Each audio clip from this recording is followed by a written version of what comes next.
When your gut microbiome becomes overrun with what we call dysbiotic bacteria, you lose all the nutrients that probiotics make, and instead you're getting produced in your gut and throat and nose and passages dysbiotic bacteria that make nasty toxic chemicals. Well, usually the first symptoms that you get are in the gut in most people, where they start to experience a change in their bowel habit. You know, either my bowel habits become too loose, or I'm getting more constipated, associated with bloating, cramping and distension, and just a sensitive gut. The gut nervous system's hypersensitive now.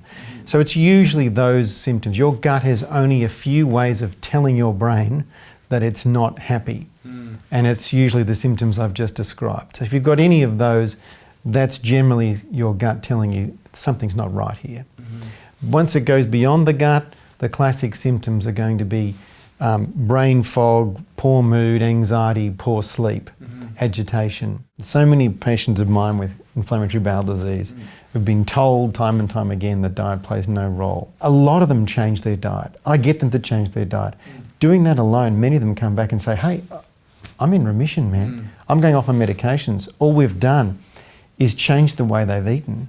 And we know that certain foods, or we call them prebiotics, will foster the growth of very potent anti-inflammatory bacteria that are missing in people with colitis. So you can't say diet has no role in these things. It's just not true. Studies have shown that, you know, the elderly who are in care, in other words, they've aged poorly or they've developed chronic disease and they're now in care.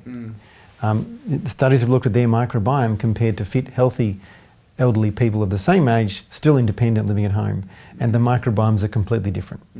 They have very low biodiversity, so the overall bacterial mass in their gut is really weak, and the balance of good bacteria and bad bacteria is skewed terribly to bad bacteria.